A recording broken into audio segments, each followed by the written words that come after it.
changing.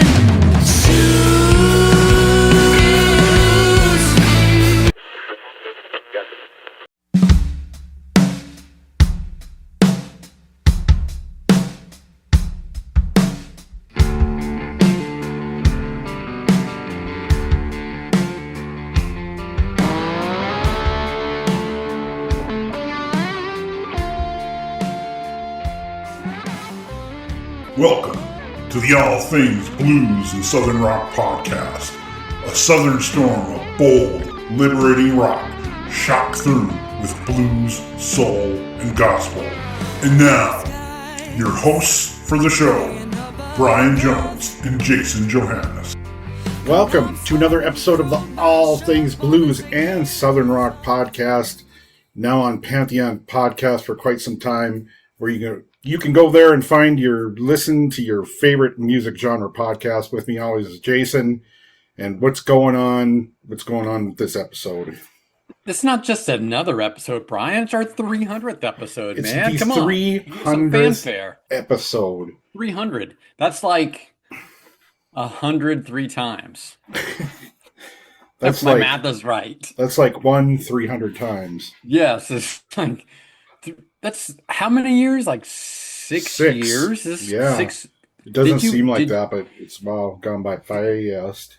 When you started this thing, yes, back in Fargo, North Dakota in 2020, did you ever imagine 6 years later you'd still be doing this with 300 episodes? I don't think I was even thinking that far ahead. I was thinking just like get an episode done and then I don't know. Don't even look back. Just keep going. I guess I hoped that it would last for whatever, good amount of time. I didn't really put a number on it, I guess. But I'm pleased that it's, where we're at and still going. What do you think the average podcast life of a podcast is? I don't think it's much, actually. I think it's, and you're looking some stats there. I want to say like 100 or less. Let me see. Okay. 6 months is the median lifespan of a show. Oh my gosh. Excuse me. I sneezed and I couldn't even get to the mute button. That's unprofessional. It says a typical podcast is about median lifespan is 6 months. And podcasts become completely inactive after releasing just 21 episodes. So really? We crushed that. We crushed that. We crushed it. Yes, I was too busy looking stuff up. I couldn't even catch my sneeze to mute it. Anyway, amazing, Brian. Hats off to you for starting this thing and keeping on successful. We've made a lot of great friends along the way, haven't we? Yeah, I mean, and we were kind of chatting a little bit about what kind of things like stick out in our mind, and it's you can't really like pinpoint like, well, this is my favorit guest because there's just too many. I mean, the two people that have really kind of like really affected me so great the most is Damon Johnson and Jamie St. James, just because, especially with the Saint, because, I was listening to Black and Blue, like when I'm a freshman, sophomore in high school. So like, see that thing come full circle. It's like, man, I'm texting with the guy now, Yeah. And then Damon, just because, the first Brother Kane record's like in 93 or whatever, and remember listening to that. So another kind of full circle kind of thing. And just, yeah. And of course, Charlie Starr and Boone. Our favorite current band right now. I have a couple of those guys on, and Charlie on a couple times, and Paul on a couple times. Guys from the Black Crowes, Steve Gorman. We've had on Johnny Colt, like just crazy. And then, like for me, kind of what you're talking about, Black and Blue, even when we did Outside the Ballpark episodes, like Kevin Martin from Candlebox, like always a big Candlebox fan. Love those guys. Great to get to have a chance to talk to him. Tracy Guns, from LA Guns. You and I both were Guns fans back for a long time. Yeah. And just, and then a lot of new artists and a lot of new people, family and friends, that we've got a chance to meet here, people that we consider part of our family. Yeah, I mean, I think for both of us, like, you've really taken a shine to the Cold Stares, as I have Mojo Thunder. And then another band that I took a huge shine to that's, I guess, I don't know, say they're retiring or they're just kind of putting the band thing away and going on to other things. Is One for the Road. We posted their comment on our Facebook, and you can go read that. I'm not going to read the whole thing because, I'm just trying to get through this without coughing. Great you got dudes. the sneezes, I got the coughs. Right. I don't know where the sneeze came from. I think the cold stairs thing is done. There's officially a restraining order against me now, so I'm not allowed to be friends with them legally. What else we got going on? We got the Samantha Fish new record is out. When did that come out? Yeah, last Friday, Paper Doll Live. It's 9 tracks on there, and it's mostly stuff from Paper Doll. Really good. I picked up a copy of it. She's going to come back on the show when she gets back from Europe and talk about it with us and come back. So we'll look forward to that, and you guys can look forward to that to the next 300 episodes. Brian, we should shout out some of our official family like Boone Froggatt, Lissa, sure. who some of the people Lissa, that are Sister actually Lissa, Sister Jax, who else you want to throw in? Just anybody, man. Them Dirty Roses. I think Greg Martin's part of the family at this point. Elizabeth and Mark. Yeah, the super fans that have become friends who go out and spread the goodwill of the podcast at Blackberry Smoke Shows for us. Yeah. And we could go on and on, but we love everyone, and we're just trying to what's at the top of our heads. I did post today about a Greg Allman documentary that's coming out, and I posted that, and that is coming out. I'm getting there. It's going into select theaters. I think it's just like a one night thing. Yeah, then probably be able to stream. Oh, June 17th. Is that passed already? I think it has. Today's the 18th. We're recording the intro. The show comes out on the 19th. So go to the theater, rent it at home. Do whatever you got to do. Yeah, Greg Allman, The Music of My Soul, which opens June 17th in theaters. Okay. So I hope it spends a lot of time on his years married to Cher when they release the All Man and Woman album. It's my favorite Greg Allman period. And yes, I am joking. Yeah. Crazy stuff. We mentioned when you were talking about the 300th episode, Brian, are we ready to get to how we got to our guest, or do you have any other news for us? Well, at first, we want to thank One for the Road for letting us use their music in the show open. We change every once in a while. We had Magnolia Bayou before then One for the Road, and now I reached out to Leilani Kilgore, and we're using.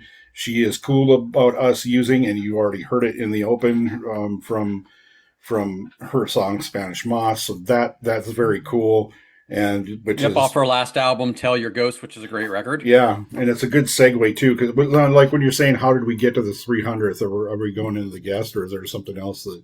I know. I think we were talking about the 300th episode. Like, do we do some big extravaganza? What do we do? And you got to this idea. We had a couple of things that were kind of both big, and so felt like needed more time, and it's like they're both good. So one is we're going to do at some point here a deep dive about Little 5 Points with Eric Snoddy and with from Rare Birds. Why don't I remember names, and I should all the time, Anyway, let's see. Come on, from yes. From our buddy at Rare Birds, Andrew Kyler. Yeah, Andrew Kyler. Sorry about that, Andrew. Yeah.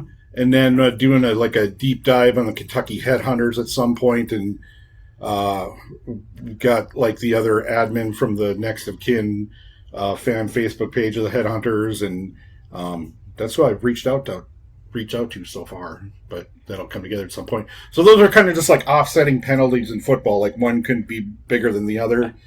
So we figured, why not go with one of our favorite people, our favorite guests that's been on a lot. And, we mentioned Boone earlier, but this person we got coming is tied now. We'll be tied for the 7th time on the podcast. And we mentioned Sister Lissa, Sister Jax, and now we got Sister Leilani Kilgore coming on again for her 300th episode, and a lot of laughter, a lot of great things. And lately we've had some kind of surprise guests, familial or whatever. We were talking to Ben Lewis, and his little daughter came on the podcast, and Yep. we never got her name. Weren't expecting that, and then that'll happen again on this episode. It's not a child, but anyway, you guys will find that out. So you guys kick back and relax and listen to our chat for a 300th episode with Leilani Kilgore.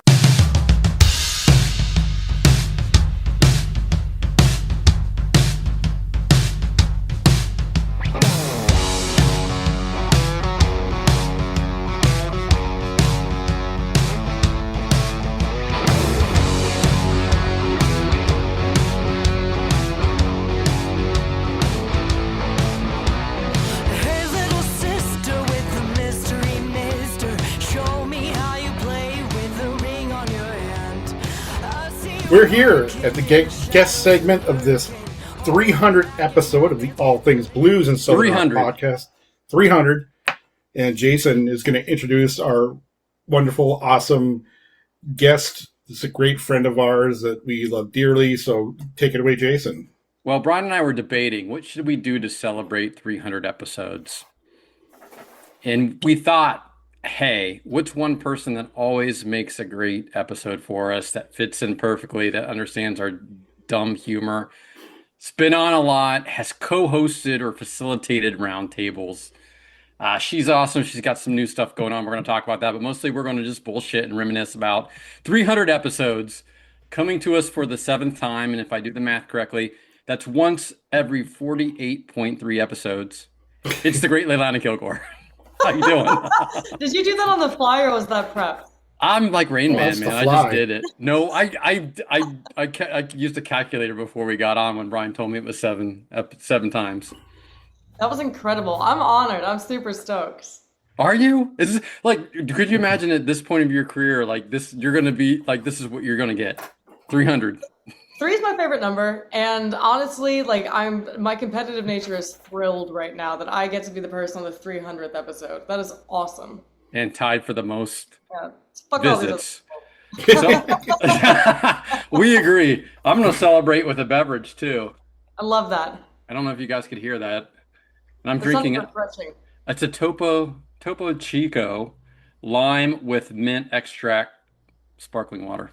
So what I'm hearing is for the 300th episode, we're really gunning for the product sponsorship. We've got Pop-Tarts locked down. It's now time for the water market to get on board. This All Things Blues and Southern Rock train. That's actually probably possible because I don't think Diet Mountain Dew is going to sponsor us. Do you have anything in a green container, Leilani, that you can drink with us? I will say the Topo Chico is elite, and I think that if you're going to go for it, go for the best. So I back this. And then I also want a small percentage in a case. Absolutely, we can figure it out when we get our sponsorship. Part of the deal is going to have to be we're going to have to give cases of your choice of flavor to Leilani. Perfect. Charlie Starr turned me on to this. No lie. A couple years ago, they were playing in my wife's hometown of Coshocton, Ohio, at a festival. We were talking to him afterwards. He came out with that, and I said, "What is that?" And he told me what it was, and I got some. It's pretty damn good. Pretty damn nice. Was he drinking it out of a bottle? Mm-hmm. Yeah, I saw that too when we talked to him. I have a can out of the bottle. It's aggressively sparkling. I love Topo Chico. Yeah. So your favorite beverages are aggressively sparkling? Yes, aggressively sparkling. That's actually a great bio line for me. I was going to say that kind of describes you. Aggressively sparkling. Yes. And you can have that for free, and particularly when Topo Chico Water sponsors all of us. Yeah, perfect. I think that this is a beautiful, what a great way to kick off the 300th episode. We're coming up with great business ideas. We're coming up with new bio lines. You might have to get a tattoo, Topo Chico tattoo. Done. Honestly, I would do that. Who do I speak to about this? If you're listening out there, Topo Chico marketing executives, just hit us up. Hit us up on social media. We'll answer. Yeah, perfect. So what's going on? What's going on? You're working on a new record. Yes? Oh man, yes indeed. Yeah, I spent all of May and I think the last week of April, first of all, figuring out if I could even pull it off.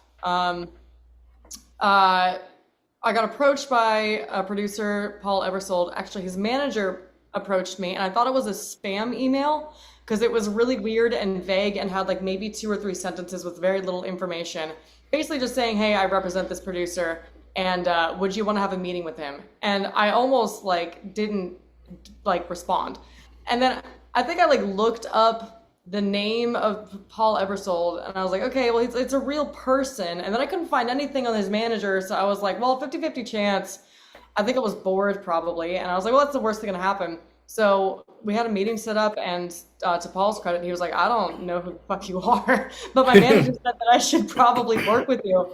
And we ended up spending the whole day like listening to music and talking about like influences, like who we like what we like about certain recordings. Like Led Zeppelin was a big one for him, so we dove into what makes Led Zeppelin records so timeless, and so just like genius. And did he say 4 people that were the top of their game, and it's hard to get a band like that together with that many talented people? Yeah, I think he was basically just getting at, look, we're listening to this now because we need to acknowledge that this can never be done again. So just take it down a notch. But if you, sorry, I'm interrupting, but one part of the important piece of that, Leilani, and you could still do it, is you move into a castle in England of a Satanist and you study black magic. Actually, I think that's where we've been going wrong, to be honest with you. I think that's what I've been getting. That's been the pieces of That's been the missing piece of the puzzle. That's that right. And Topo Chico sponsorship, and you got it. Topo Chico and a Satanist castle in England. Perfect. All right. Well, that's it. That's the 3rd record figured out. But anyway, so 5 weeks later or so, because when we first had that meeting, he was like, look, I really don't know much about you, other than I checked out your music. You have you're a great guitar player. You got a great voice.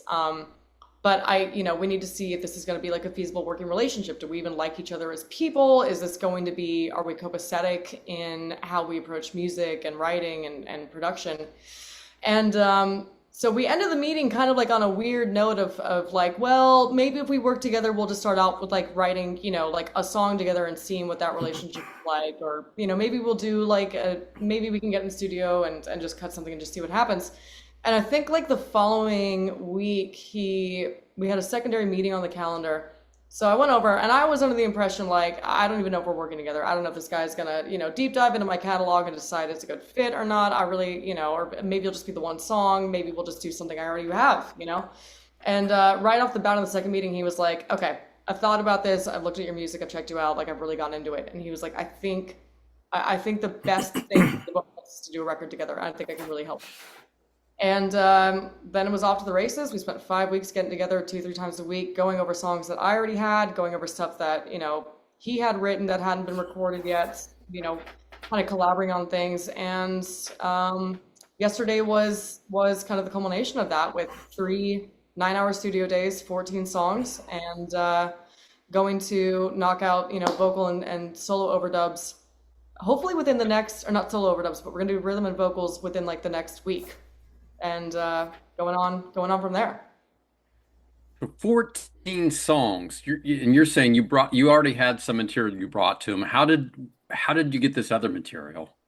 Yeah, so I had I got a notebook around here somewhere with all the track listing. So for the most part, I mean, it was kind of stuff that the band that I had been working with up until recently, we had done we'd done a session at Blackbird kind of in like the middle of a really chaotic transitionary period. Just like we were all in the middle of moving and this, that, and the other. And we recorded like, I think 5 songs, and they just weren't, we hadn't really had any time with them. They just weren't really like, it was just kind of like, just do what we can and see what happens. And we kind of decided like, we can't really release these. So, but I'd always had like a fondness for some of the songs. We started playing them out live just because we liked them. So I brought those to Paul. So we had those 5, including a cover that I didn't think was going to be the record that we actually ended up cutting anyway. Pulled from like some old stuff back that I wrote back during the Tell Your Ghost kind of era of my life. I had a huge amount of work that I did during that writing period. That a lot of it just didn't get touched either, and I didn't really think that any of it was going to be eligible for that. But he heard a couple things and was like, I think that these are great. These showcase the different side of your artistry. I think that we should really look into. Did I write anything new? I wrote a few new songs, and then he had a couple things, like some tracks that he'd recorded here with like, you know, cats like Sadler Baden, who would just come up with like a great guitar riff that nobody had cut. So I would just take the music for that and write the lyrics and melody over it, and like maybe tweak the arrangement if I thought I needed to. And so, yeah, by the end of it, we had 14 songs. Have you researched this producer anymore? What do you know about him? His big claim to fame would be Kryptonite by Three Doors Down. He did that yeah. record. But what really kind of had me feeling like, because, you know, initially if I hear that, I'm like, man, that's like so far, like, it's not really what it's not really the genre or kind of music that I He didn't want you to cut a whole like cover album of Three Doors Down songs. You're the perfect person for this. And I don't think anybody could do it any better than Three Doors Down. So I think it's probably best. I will say that there were a few times I would hear him play a riff and be like, man, Paul, that's a little too close. It's already been done. We did have to very consciously navigate around what would have been very dangerously, probably lawsuit level copying. Speaking of Led Zeppelin. Yeah. Yeah, so honestly, this is all on trend. It's all within theme. You really are just missing the black magic and Satanism, honestly. Man. I've got the hijacking of other people's music and everything already down pat. So, but no, I mean, the thing that really made me feel like that there was like potential was not only the way that he talked about music and what he liked and why he liked it, but also he did all of Eric Gales' earlier records, like way back in the 1990s. Mm-hmm. And to work with somebody like Eric Gales and really understand them as a player and as a musician, and then also, I mean, he's from Memphis. He has his early days were spent cutting his teeth, engineering for people like Al Green and Mavis Staples, and all of those things to me really spoke to like, hey, this is going to be somebody who understands where I'm coming from in my music, but also has this rock background and can really like marry the two things. You know, he did most recently, he did Morgan Wade's album, Wilder Days, and I actually kind of caught on to her right around the time that album was coming out, and thought it was like a really interesting take on like modern country. And I didn't know that it was him producing at the time. And he's done, he's working on the Steve Crocker documentary music right now. But for all those reasons and just kind of his like history and what he listened to just as a fan, it made me feel confident that this was going to be something that could, like, I would have somebody who was really speaking my language and could understand what I was trying to get to with my own music. So you're telling us, kind of what's, the vibe in the studio and all that. Is there different kind of experiences, from the last time? I know every time someone makes a record, it's kind of like a Kodak, picture in time. So is there any different kind of things that are going into these songs, or different energy, or can you explain that at all? Hugely different. Yeah. I mean, first and foremost, not using my former band. So we brought in some studio cats, one of which is a guy that I've worked on. Like he cut all the guitar on, not all the guitar, but he secondary guitar from Shine and Higher Ground, and like some of my earlier stuff was Rob McNelly on guitar. And so I'd had like a history with him. But the bass player on the record, Tony, oh God, I can never get his name right. I just call him Tommy Prosciutto because I can't remember his name. It's not his name. He's actually like phenomenal. He actually plays with Hart and Kenny Chesney and all those cats, and just like phenomenal, like grade A bass player. And then Isaac Velasquez was on drums. But so that was different in the sense that like these were people that I didn't really have any experience with. I mean, even when I worked with Rob McNelly on my earlier stuff, I don't think I was even in the room when he was cutting guitar. I think I was like off in a vocal booth and then did all my stuff later. So that was different. And I think I was almost a little bit apprehensive about that as well, just because, are these going to be people that can really bring the heart and soul of the music into it if they don't really have the experience of it? Or is it just going to be like another tracking day, day on the job for them? So that was different, and I will say that it was actually just a magical combination of people, and everybody was excited about the music and was actually, very into it and just happy to get to work on the kind of music that we were cutting. But that was different because it was kind of like a combination of my previous studio experience with studio guys and then like my band.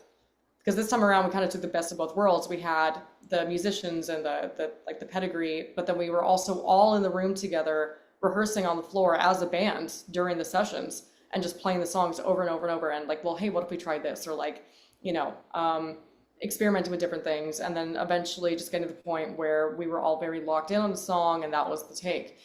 The other difference was having a producer. I self-produced everything in the past, and I say that with like the most lack of emphasis, because to me, I didn't know what producing was. I kind of had an idea, like you look for the best take, or like you really pay attention to what's being done, and like make suggestions or try to bring the best out of a song. But like the skill set required to know what you're looking at with an engineering board, or like how to move drums properly, none of that is anything that I have experience with. So having someone there to cut that and really truly what's going and how to utilize the tools at hand, and also come in and give direction to every single person that's playing and speak all the languages.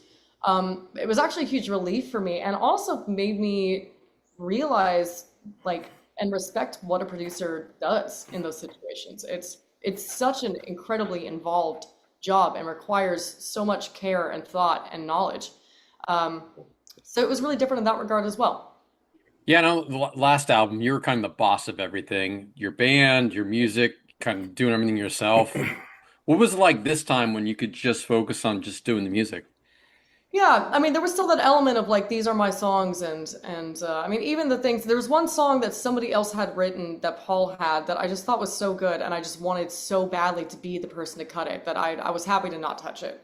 But everything else, it was really important to me to still have that element of I needed it to still feel personal to me, because I need to have an emotional connection to what I'm doing. It's imperative to me as an artist and as a performer, and it makes me feel like I'm being genuine with my audience. So there was still very much like that aspect of like, working through these songs and being able to kind of like help communicate as far as like the vibe or like the intention. But it was kind of great to have somebody else who was on the same page as me and know how to communicate that to like the drummer, who, maybe I didn't like the drum beat on something, but I couldn't explain why.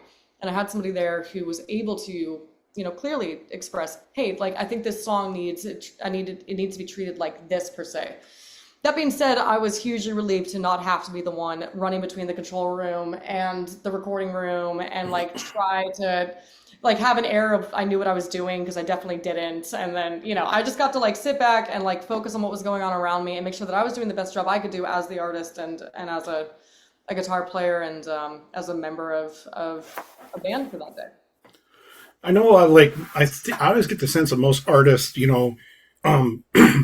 it's important to them that the listener interprets their own meaning of what the song is about. So without being like specific or generally vague, like with these songs are some autobiographical? Are they fiction? Are they somewhat influenced by something? Is it like a character of I always wonder about that, like when people write. So I'm just asking you, how much of it is your own experience and how much is it, just a situation or a character that didn't really happen or something like that? Yeah, I mean, that's a great question. Historically, everything I've written has been autobiographical, or maybe I'll take something and push it into like a little bit of like a more dramatic element just to, give it that excitement or give it that story. But for them, like I've been pretty like intent on drawing from like personal experience for everything that I've written in the past. I mean, Tell Your Ghost was like horrifically autobiographical. But this album was kind of a nice opportunity in the sense that, I mean, like, I think that where you are in your life and like your headspace or like what your personal environment is has a huge part in what you end up conveying in things like songwriting. I'm happy to say that like, Tell Your Ghost way back when versus now is like, it's miles above and beyond a better place for me where I am at personally. And so I didn't have as much need to draw from so much pain and anger. It wasn't something I needed to express with this record. So it kind of gave me the freedom to dabble in something new, which is just telling a story. So there are a few songs in there where it's not really autobiographical, but I just, like there were some characters in mind for one song, and I just wanted to tell a story to match the music, and I wanted it to be kind of just something that had like a point A and point B that still has a great hook and is still catchy, and like, still conveys something. But I've never robbed a bank in El Paso, so I can't say that like Why I can't. not? There's still I know. time. That's how I'm gonna pay for the castle, Jason. This, Like that, that's I like this. We're formulating a business plan. yeah, exactly. So I mean, in that sense, like there are some songs that like I really are still very, very deeply personal to me. But I also kind of had this opportunity to be like, hey, I don't need to put as much pressure on myself to like relieve whatever internal angst or grief I'm feeling. I'm in a better place where I can have some fun with it too, and not feel so much pressure to kind of use it as like a form of self-therapy. Brian, do you think? Go ahead. I didn't raise my hand. Is it Go ahead. is it easier to kind of if you're kind of like creating a character that's kind of semi based on something real?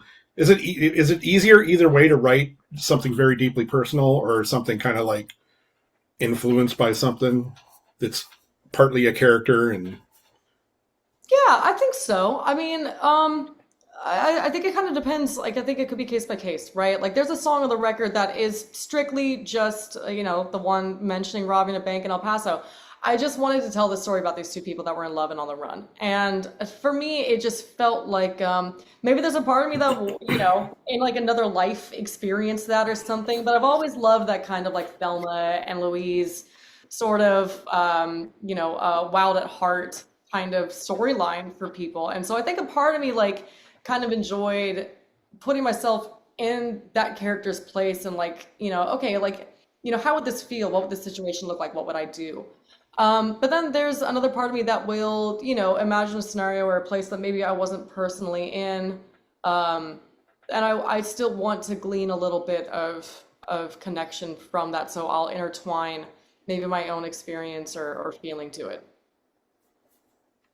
So the second album my band made, we did it at a recording studio in Franklin, Ohio that used to be a bank and that John Dillinger had robbed, and there were still bullet holes in the wall from where there was a shootout. That is so sick. That's Right? awesome. And if That's so I cool. we should have used that as inspiration to write a song, but we didn't because we already had our stuff ready to go. But I just figure while we're talking about robbing banks and making music, that just ties in. Yeah, well, I'll get a knock on the door from the FBI and like, Does whenever this it, comes out, is I'll it, just tell them it's just for the sake of a it's record. just I didn't really do it. Is It's robbing for a the fun. bank really worth it anymore? Like they don't keep stacks of cash in the drawer and there's all this surveillance and everything else. I don't think robbing a bank would be very successful. No way, man. It's not worth the effort. Yeah. What would be a better place to what are you rob than to do planning that? here? Retirement? Go Are- for it. You know what you should go for? You gotta go for the Ozempic and the filler. That's what you gotta go for. Ozempic. Okay. I You're do gonna get a love lot of it. GLP-1 emails for some reason, and I'm like starting to get self-conscious about that. Like every day there's like five fucking emails for GLP-1s. I'm like, what are you trying to tell me? That and boner pills. I'm like, what are you guys trying to tell Oh, me? yeah. Is AARP on your case yet, or? Okay, so my wife and I turned 50 last year, and we signed up for AARP, and I think maybe that's the problem. I think it's AARP.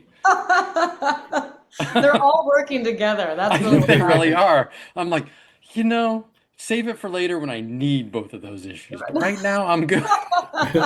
You'll just put it in the for later folder. Yes, my saved messages folder, it stays in there. But yeah, I don't know. I think you nailed it though. AARP, don't sign up for it unless you want to feel bad about yourself. Duly noted. But what is a better place to rob? Not a bank though. What's a great place to get fast cash easy? Are there places like that anymore?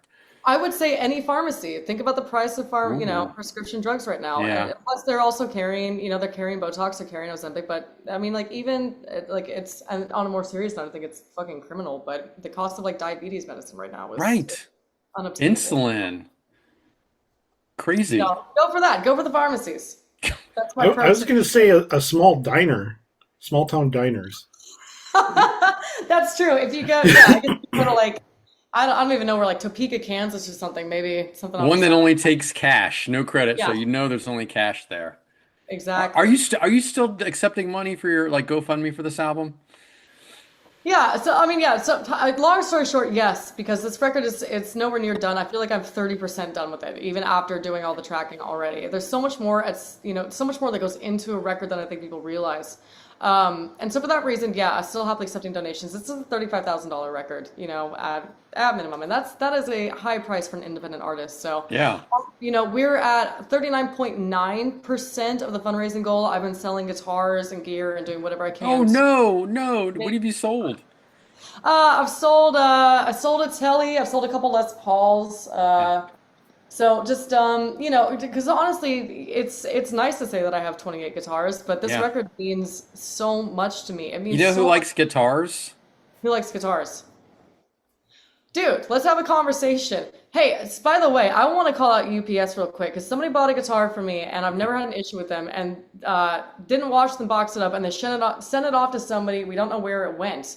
Oh. So UPS is on my shit list right now. But so boo to UPS. Don't partner with UPS. But yeah, so long story short, yeah, it's still fundraising for it, and I'm gonna be putting up some more posts now that this the studio work is done and everything. Just because for a long time, a point of my pride was like, I can't ask, I can't do that. You know what I mean? And it took a lot of convincing from people, very close to me to be like, hey, it's really not something to be embarrassed about. It's the fact of the matter is people need help. Everybody needs help. And so that's why even people that make like a $5 donation, to me, it means the world to me because you're choosing to support something and sacrifice something to make something possible. So still accepting donations. I know that we had a conversation about getting the podcast involved, and I still think that that's a brilliant idea. So I'd love to do the lightning round live with Leilani. Lightning round live with Leilani. That's a lot of L's. I think we could make something out of that. Yeah, there you go. Lightning live with Leilani. Live lightning with Leilani. Get that out myself. I mean, we'll workshop the name, but yeah, Brian and I are always game to help you. You're like the sister of the podcast. Absolutely.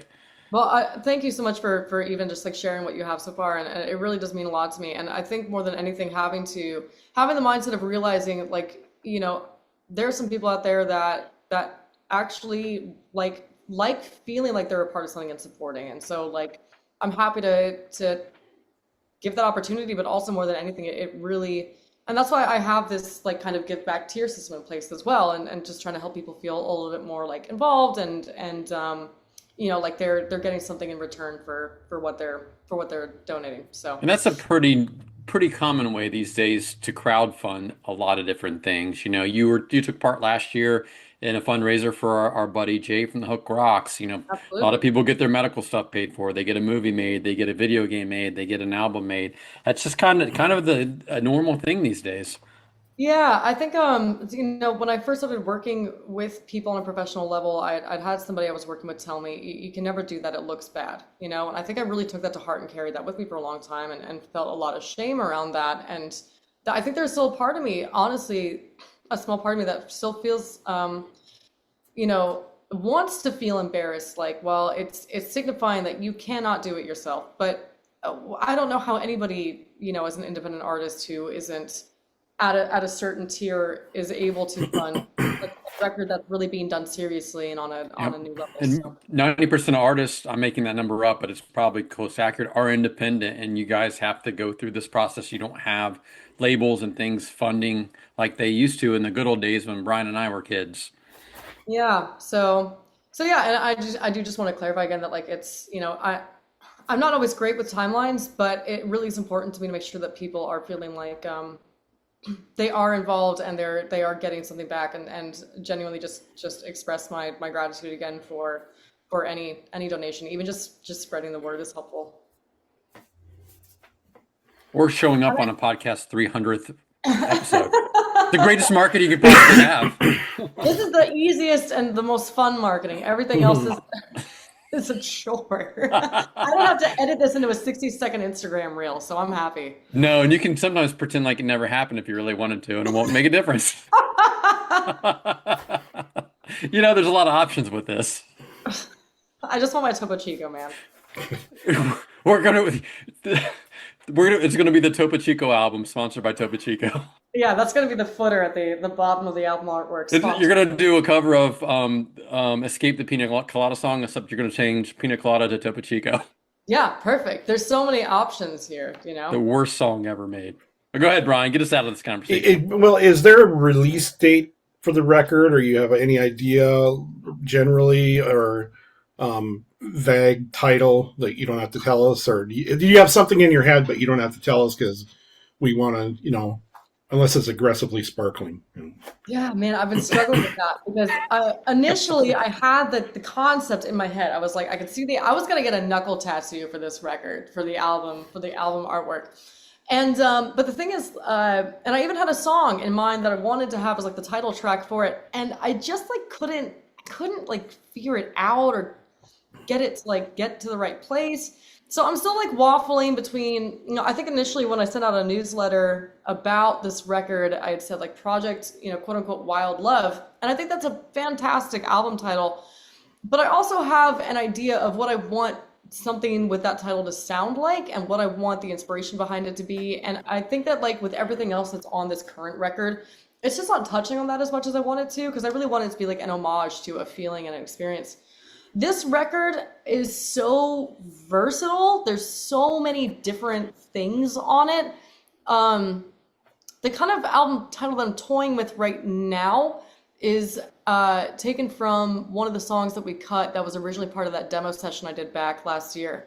There's a song called Bitter Blood, and I love it so much. I love it so much as a song. I haven't played it out yet. I haven't really, there's never really been any kind of sharing of the song. But it's just a song that it's very personal to me. And I'm very proud of the arrangement. And so I'm kind of toying with the idea of stealing the album title from that. But then there's another part of me that's like, man, how you market it and how you present yourself as an artist is everything. And I know that I'm oftentimes tell people, oh, well, I'm really aggressive and I'm really mean. And like that comes through my music, so I don't have to deal with it as a human being. But the fact of the matter is, like, I'm actually a really nice person, and I've been in intensive. Yeah, I was gonna say, do you think you're aggressive and mean? Because that's not the case. I think that there's a part of me that wants to be, but I'm not. And yeah. And yeah, I've been in intensive therapy the last few months, and I'm working on like accepting positive notions about myself. And so there's a part of me that doesn't want to call the album that, because I think it insinuates some kind of like resentment, in my nature or something like that. I really try not to be that kind of person. So I'm trying to be very deliberate in how I title this album. And I think once I get like the tracks together and listen through them, and we select what we're putting on there, it'll give you a better idea. As far as the release date goes, I don't know. I'm always so anxious to just get things out there and share, and just, I'm really bad at keeping secrets. But I'm hoping that it will be scheduled before the end of the year with the single release buffers in place and everything and like that. And make sure that this album really does get like the PR and distribution that it deserves, because it really is something that I'm so unbelievably proud of. And I think that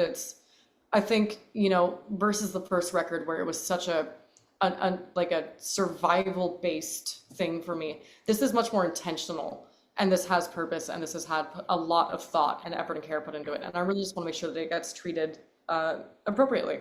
So long story short, no, not yet, Brian, but you will be the first to know. I would imagine too, is it possible, like if you, let's say you're thinking of a record title, like something other experience might come up between then and when you release it. Oh, listen, this is cool. Do you have that kind of thing where you write down phrases or whatever, or do you think sometimes it might be something you're not expecting? And I was, oh man, that's awesome. Yeah, absolutely. In fact, this album has its own notebook right now, and I didn't do this for the last one because the last one was never supposed to be a record. But this has just pages and pages and pages of notes for this record. It's just got, it's over halfway full of planning and writing, and what's the idea behind this song, and how does it correlate with everything else in the record, and what's the shared theme here. And now I'm at the point where I am writing down just random phrases and words that I think might be, might pertain to what the album could be called. I think that if something comes up in the meantime, because Absolutely. I think that if something happens in the meantime between now and the release date, you know, as long as everything's on track and it's not like we're not talking about like getting to the wire and there's nothing planned. I do want there to be kind of like that lightning bolt of like something hitting me and just feeling it in my bones and my blood. Like this is what this album should be called. Is that kind of like, you think you'd be able to look back at those notes as kind of like just kind of a journal, sort of speak, to what was going on at that time? And then would you think you would do that down the road? So you look back how many, 10 years from now or whatever, and see what was going on? Or Absolutely. And it's kind of fun because, you know, I mean, this has way back at the very beginning of this notebook. It's a couple pages in. I mean, this even has me planning. This notebook started with me planning the fundraising. So it has all the ideas for how we can structure a give back tier and things like that, and what would make sense and what wouldn't. And then I have my notes from my first meeting with Paul, which was apparently on April 9th. And I have all the notes for that. And then somewhere a couple pages later, it says writing day 1. And it has, you know, all the potential songs that would, you know, could have been on the record on here. After that, it starts getting into what needs to change with certain arrangements. It has a bunch of lyric ideas. It has homework. It has the first album playlist, you know, what happened with that. And I really look forward on looking back on this as like a process and looking through it and just seeing kind of how it evolved. And honestly, the other thing is I like having this kind of like record of the work process. I've never done something like this intensive or this really thought out. So I think having this as a point of reference as far as like, here's where we started, here's what, you know, there's a ton of songs on that initial list that were not touched, you know, that morphed into this really strong track list. I think that this is probably a habit I'll definitely want to upkeep. And it also helps to kind of get the ideas down and the planning down on like tangible space for me, because I can't remember anything. I can't remember to pay my electricity bill until it gets shut off. So it's good to have things like that are like referenceable. Yeah, I'm gonna say that's a word, referenceable. Why not? I would say so. Do you think you'll look back 10 years and go, what is this about a diner in Topeka?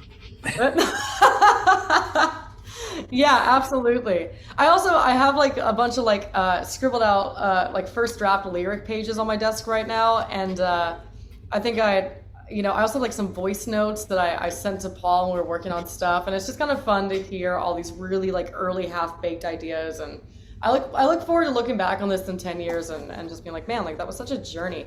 I mean, I plan to write the album title on the top of the notebook, and I still haven't done it. It just says album 2, so we're still in process with that. But it's nice to have like something to look back on, you know, especially as things progress and as you grow and kind of evolve as an artist. So before we were recording, we were talking about your, getting on stage with the Midnight Cowgirls, and can you talk about that, like how that came about? And then I really like their music. I think they're awesome. Yeah, and in fact, I know that they're in the middle of a crowdfunding campaign as well to work on their next record, and they actually they're going to be touring in the UK at the same time as my Europe tour, and we were hoping to like find a way to make that work where I could do both, but it's just not going to happen. But yeah, so that came about. Who recommended me for that? Tuck Smith, actually. Oh, good old Tuck. For that gig. He reached out and said, hey, my friend Jenny's a bass player in this band. They're coming to Nashville. They need a guitar player, and I recommended you. They needed a female guitar player. And at first I was like, I don't, I heard the name and I was like, man, country western, not my thing. That's like my one huge weak spot as a player, in my opinion. But I talked to Jenny. She reached out. She was super, super friendly. And I kind of thought, at the time, I think I was like kind of like maybe just not on the road as much or something. And I had just quit bartending. And I kind of thought, you know what, like maybe it'd be really good for me to challenge myself with something different. So I took the gig and just absolute blast. And there were some things, like some tracks that I learned from theirs that were out of my wheelhouse. And it was fun to get to have this challenge of like learning how to play these very specific riffs and playing style. And the gig was awesome. It went great. The bass player, Jenny B, she does all the wardrobing and had this like most incredible, talk about wizards. I wore this like beaded and sequined like cloak / cape thing that like it was like Jimmy Page in drag. It was the most incredible piece of clothing. One step away from Jimmy Page's dragon pants. You know that? Yeah, exactly. It was perfect. But I just had a blast playing with them, and I know that they were kind of in between guitar players at the moment. So I actually, you know, they'll hit me up with dates, and I try to do them whenever I can because they are a wonderful group of people to work with. Their music is so much fun. They're all professionals, and it's just a really nice kind of diversion and different thing for me to get to go do something else with a bunch of great people. Was there any rehearsal for that, or did you practice that stuff on your own? Did they send you stuff, or?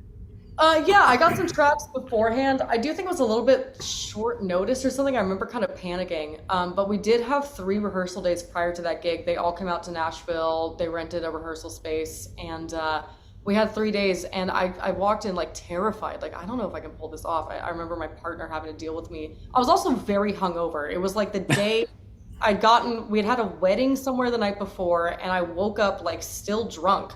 And my partner Montana had to drive us back to Nashville with me like passed out in the passenger seat. Oh, good Lord. And then I just got my gear and like hiked over to the studio, and I was just like terrified. I was like, I don't know if I can play this music. I don't know if I can pull it off. Not because I was like inebriated, but I was like, I don't know if I can do this, you know, just like it's like first day at work jitters kind of thing. And it like could not have been a nicer group of people. Everything went smoothly. So we had a few days of rehearsal, and everyone just seemed very happy with what I brought in, and they gave me the freedom to play how I play, which was great. And since then, I flew out to California to do a couple shows with them. We had like, I think 1 day of like very loose rehearsal, but for the most part, they seem to really trust my work ethic, and I really appreciate that. So it's been pretty smooth since then, and their music is so much fun to play. It doesn't feel like homework for me to study it or revisit it. Well, you looked really natural on stage with them. I think if I didn't know, I would have just thought you were in the band. Oh, thank you. Yeah, I think it's really easy when you have a group of people that are also very accustomed to being on stage and performing. It's easy to feed off of your stage mates' energy, and they have great energy, and they're all just very excited and happy to be there. They're all good friends, like in real life. So having that dynamic to step into just makes it so much easier to just have fun, and I think that comes through on stage.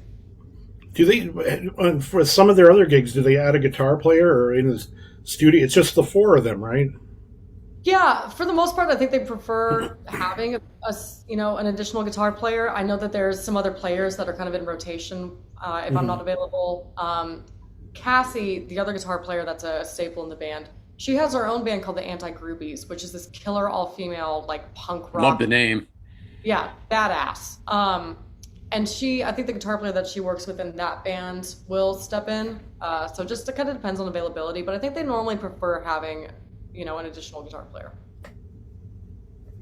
So I try to be available for them as much as I can because it's just so much. Sounds fun. like a good gig all around. Yeah, it's awesome. Well, send a nice note to them about us. We'll be glad to help them promote or crowdfund their next album. Yeah, I think they've been doing really well with that, and from what I understand, I know they're planning on going to the studio. Actually, I was offered the opportunity to go to the studio with them. I don't know if that's still happening, but that's something I would love to be part of. So, fingers crossed. But yeah, I will reach out to Jenny about you guys and pass on a good word. Thank you. We're here to help if anybody wants it. If they can put up with the nonsense. I think last time we talked to you, weren't you and the band moving into a house?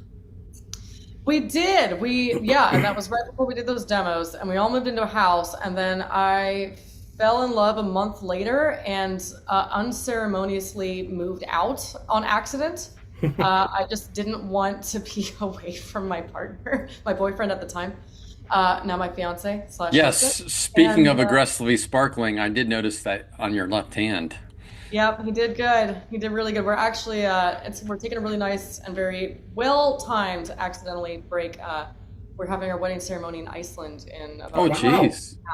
Wow. Okay. Why Iceland? We were just talking very early when we started dating, like about how places we've never been, and he had a bunch of airline points. We thought, well, maybe like a great first vacation would be Iceland, and then we thought, well, might as well get married. But so we were all.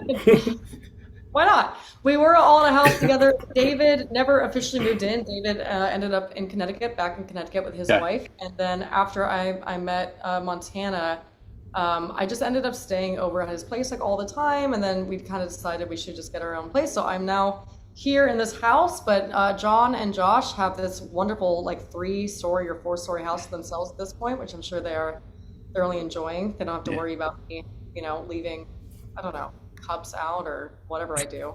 I don't know. I probably have some annoying roommate habits, but who doesn't? Everybody does. I'm disappointed in you. Why? Why? Because Brian and I are kind of like your big brothers, right? we consider you family. He should have had to ask us permission. That's what I think. Is he in the place with you right now? He is. He's been trying. I told him he should. Why don't you bring him in here right now? Because I've got some questions for him. God. Hey, baby, you're being summoned. I thought you were going to suggest they live stream the wedding so we could see it. No. Now you're trying to be dad. I'm an ordained minister, and I've done 2 weddings, but the 3rd one's coming up. So if this Iceland thing doesn't work out, hey Montana, what's going on? What's going on, Montana? So I'm Jason. That's Brian. Nice to meet you. Good to meet you. We go way back with Ilani. In fact, she's pretty much a member of the family, and we're like her big brothers. Wait, am I getting grilled right now? Only from Jason. I like this shit, Brian. That's awesome. Oh, hell yeah. He's got the black one, I have the white one. We were a little disappointed you didn't approach us to ask permission, but that time has passed. So we're going to have to ask you a couple questions just to make sure if we agree with all this. I think I know what direction this is going in. So Montana. Yeah. What's your favorite flavor of Pop-Tart? Oh man, this one's tough. Growing up, my parents would only buy the brown sugar cinnamon ones. Something about artificial colors, but I've always been a strawberry Pop-Tart fan. Are you frosted or unfrosted? Oh, frosted. All right. You're off to a good start so far. You're up. Just don't. You're not on the questions that I was expecting. Wow. Okay. Jason's asking important questions. Cereal and socks. Did you ask him that question yet, Leilani? No, I haven't asked Then him we'll get to that. We'll get to that. All right. If you had to design the worst flavor of Pop-Tart you could possibly imagine, what would it be? Dill pickle. Oh, we've heard. I think we've had pickle relish before. We've had the condiments thing. So okay. All right. Not too bad. And yeah, that's pretty bad. What's the guilty pleasure music, artist, or song? Oh man, I don't think anything I listen to is a guilty pleasure. I'll pretty much own anything. He told me the same thing. I asked him this pretty early on. All right, yeah. See? But I do enjoy a lot of like EDM, and I don't think that's probably what a lot of your listeners are into. You never know. All things blues and southern rock and EDM. It could be a thing for our next 300. Hey, we do outside the ballpark episodes, man. We've had the Deads on here. We've had all sorts of different bands. Julia from the Foxies. Yeah. Well, I'll tell you why Montana is immediately a member of the family, non gratis. Non gratis? Is that applicable here? Am I just making stuff up? Persona non grata. So his brother has 2 sons, and when his first son was born, their father skipped the birth of the grandchild for an Allman Brothers concert. So okay. By all means, he comes from good stock. I'm already. He knows good music. Okay, Montana. What is more likely to be real, aliens and UFOs, or ghosts? I think they're both real. Actually. Ooh. Yeah. Okay. Yeah, I believe in the like interdimensional beings. I think both of them kind of fall. Are ghosts and aliens both considered interdimensional beings, or are they 2 separate type of things? Oh no! Don't look at her. You look at us. Yeah. Yes, Dad. I'm not allowed to help you. They probably both fall into that camp, but they are distinct. Okay. We're getting to the good stuff here. Do you like amusement? About all of this. No, we're not. This stays. This is the important part of what everybody gets in this podcast to listen to. How did you propose? So I reached out to Leilani's Fender rep. Gretch. And, Fender, yeah. Fender. Oh, so you asked the Gretsch guy for permission, but not me and Brian. I get it. I'm fine. All right. Now you're losing points, but go ahead. Yeah, so I asked if we could borrow the showroom one afternoon and kind of created this whole special day for her. She knew it was coming, but she didn't know all the things we had planned. So it kind of culminated with the proposal. I think first there was a custom shop guitar because I wanted her to say yes, and then came the ring. So yes to the guitar and then the ring. He started off the day by handing me a card when I woke up first thing in the morning. It was a David Bowie card, but it was Bowie as a cat, and so it was David Meowie, so great. And I thought, like, I was like, oh, that's really weird. I don't know why he's keeping like a card by his bed, but that's a sweet and like so late to the game. But he had written this like really beautiful, and like so throughout the day I got all these cards with all these really like sweet little handwritten, not little but like handwritten kind of almost like pre-vows, really, like all these very sweet reflections and feelings. And so he planned a whole day for me. I started started with a massage and then my hair and my nails. And so he did propose to me in the Fender showroom. He had Into My Arms by Nick Cave playing. There were rose petals all over the ground, and they've permanently stained the Fender carpet, so you're welcome, Fender.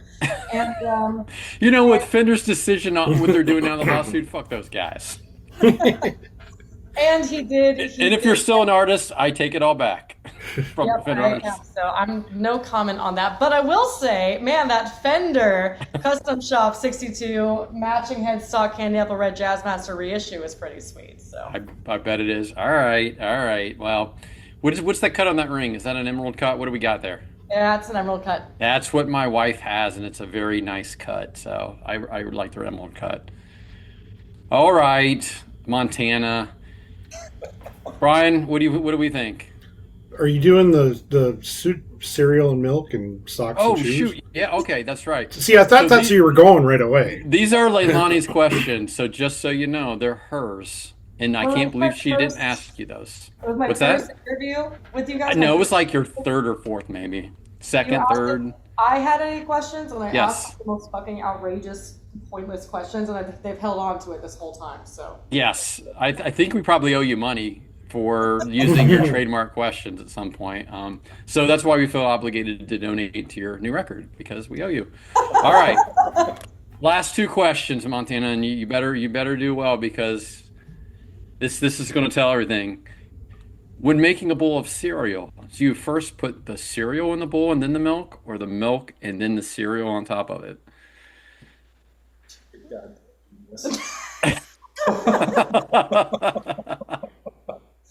Yeah, it's cereal and then milk. Always. Okay. Yeah. 1 for 1.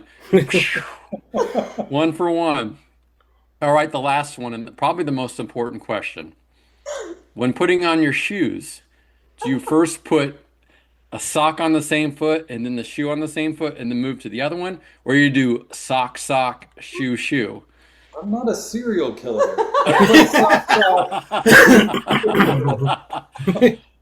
All right, Brian, does he pass the test? Yes. Montana, congratulations. This wedding can go I have on. your blessing. Now you have the blessing. we can continue as plans. Did you expect I don't think we can get the airline miles back. And Hawker's already booked. So. Our pagan Icelandic officiant is already booked, so. Okay, well, I'm on backup because I've done 2 weddings. I've got a third one in the works for 27. So and I work for free. Although if you make me wear a costume, that costs extra. Fair enough. It'll be a box of cereal, just so you're aware. Just a box of cereal and shoes and socks. Yep. Montana, thank you. Did you expect to be on the podcast tonight? No. He looks very afraid, Leilani. He might be. He might be a little afraid. This is totally on me. That's so nothing to do with you guys. she's been on 7 times, by the way. She's done this 7 times with this nonsense. Oh, it's amazing. I thought you were, yeah, you were trying to count. I thought you had it like 4 or 5, 7 times. That's awesome. 7. Once every 48.3 podcasts, she makes an appearance. You did the math. You did the math. On the spot too. It was crazy. Leilani, do you remember how we first found out to get you on the podcast? Somebody No. somebody recommended you. Who would it have been? Would it have been? Was it Jess? Jax Hollow? Yeah, it was. It was. Yes. Yes. And then we did that like special Christmas episode, and she was in the middle of talking about how excited she was about her record, and like something. I had like a technical, like Netflix started playing in the background on my computer, and it fucked up You the disappeared. entire moment. It ruined the entire moment, and I think she texted me afterwards and was like, "Are you mad at me?" I felt so bad. I felt so bad. We're friends now. We're good. We're good. It was our female guitar roundtable. It was Aaron Coburn, you, and Jax Hollow. Yeah. Was that before or after Aaron and I went on tour together? I think that was before. Right before. Wow. Because that's where you met. Yeah, Yes. that's right. Crazy. And then we had you both on right before that tour happened to talk about that tour. That's Fire right. and Frets, I believe it was. Fire and Frets. Yeah, that was great. That was awesome. All right. Now, do you remember, and Montana may have to cover his ears, do you remember the first time you were on our podcast, where you were when you were recording? I do remember. Okay. Yes. It was, And I it was was somebody's, terrified that it there was going to be another backlash. person's house. Okay. All right. Brian, have you ever seen Leilani play live? No.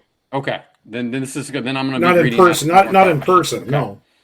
All right. Leilani, do you remember where the first place I saw you play live? It was in Eaton, Ohio, yeah? Yes, it was. Yes, Yeah. it was.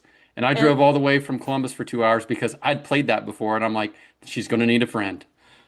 Wasn't it? I thought it was in Nashville, like on Broadway. No, it was Taffy's in Eaton. Taffy's. Oh, man. And then you Holy came cow. back a summer or two later and played the school that had been converted to a performance hall. And then we all went back to Taffy's, and we had, that crazy person in the bar. Yeah, there was a woman that was trying to get Josh to go home with her, and she was, oof, boy, or I think really anybody. Anybody. It is Yeah. anybody, It yes. was fair game. The stage Yes. at Taffy's was about as big as that half of our sofa. Yeah, And it was right was. against the window.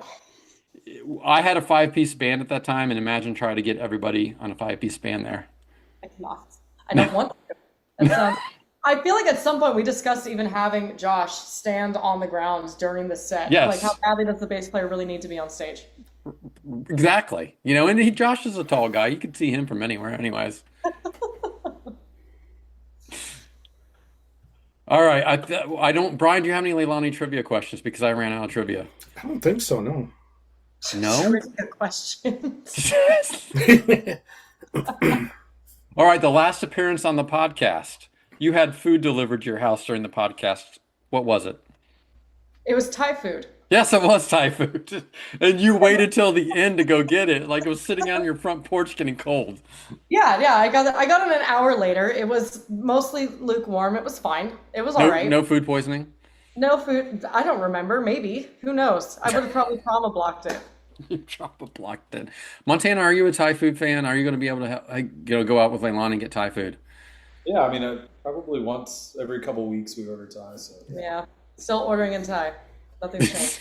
No matter what. Are you musical, Montana? Are you playing instruments or doing anything? no, not Yes.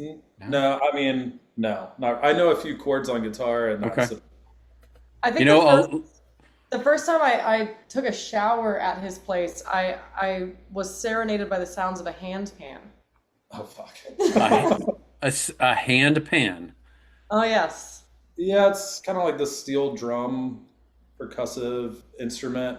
It looks like a UFO. Sits on your lap and you play it. Full circle. Oh my goodness. Oh my goodness. Are you in a drum circle group? I am not. Okay. Because I was going to have to take away my blessing. Like, this can't happen. All right. I ran out of Leilani trivia questions. Those were all on the spot. I don't know. I just came up with them. I love Montana. that I love that you're like, oh, we've had her on 7 times. We don't need to have a fucking plan for what to talk about. Have we ever had a plan when you've been on here? No, that's our whole gimmick. We don't research. We don't know what we're going to do. It just happens. Sometimes we invite the fiance to come in and talk to us at the same time. It's just whatever happens. We go with the flow. All right, he's really good eye candy, so it's all right. He is. He's very handsome. I admit it. You picked a good one. Okay, fine. Then I'll take over. I don't mind. I'll take Hold over. on, Montana. Did you get emails for GLP drugs and boner pills?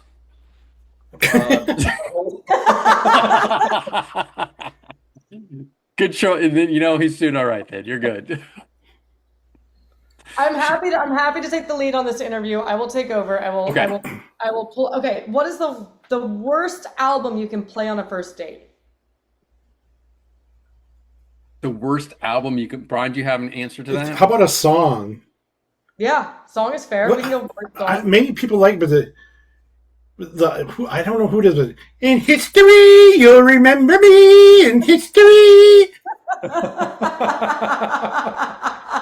Who is that? I forgot the other. Wasn't that like it's Imagine Dragons. Was it Imagine I Dragons? think so. Yeah. Really, any Imagine Dragons, I feel like is a poor choice. Oh, that song is horrible. The worst album you can play on a first date. That would just, man. I'm torn between two songs. I think Tears in Heaven would be an awful. Oh God. date. Let me play this delicate song about losing your toddler or falling off a skyscraper. Great choice. That's a rough one. Or I would say Lips of an Angel would probably. I mean, some people use that Is as that their Hinder? first dance. Yes, Hinder. Some people use it as a first dance song at their wedding, and I think that's really sets. Then the girl doesn't understand what the song's about. No. I'm gonna use it. I'm gonna go This back song's to beautiful. Well, you're cheating on you. It's like people listen to Born in the USA and don't understand. It's not like Positive USA. It's all they don't understand that. I'm gonna go back to the Pina Colada song. I think that's a terrible song to begin with, and it's a terrible theme. And like if somebody's playing that on the first date, you should probably run. They probably put their socks and shoes on one foot at a time. What do you think? What's your? Or actually, you know what? I will say, there's Threnody for Hiroshima is a deeply disturbing classical song. It was used in Never David heard it. Lynch's Twin Peaks, and it is so unsettling. And that might actually be like a red flag that you might lose your life by the end of the day. I think any David Lynch related soundtracks on the first date probably aren't great. Never Gonna Give You Up, Rick Roll. Anything about stalking somebody is probably not good to have, or murdering them. Every Breath You Take might be. That's a pushing it. stalking song. I am determined. I believe that Meet Virginia is about a stalker. It's sung from the perspective of somebody who's stalking her. Read the Train? lyrics. Yes. I've had to perform that on Broadway a handful of times against my will, and Against my will. So we're already already not off to a great start with that song. But I'm thinking about the lyrics. Maybe he knows a lot about her family. You know what I mean? He knows a lot about her and her habits when she's home alone and everything else. Yeah. Just that's saying. true. Stalker. You make a fair point. Yes. I mean, we come here on this podcast not only have fun, but to educate people. Yeah, stranger danger. Stranger danger. What other questions do you have? Because this is why we like to have you. You participate. You just don't sit there and wait. Guest of honor today. What do you want to know? God, This guy, he's like, I did not prepare to be on a podcast today. I had no idea, and had to defend my choice and asking for your hand in marriage. yeah,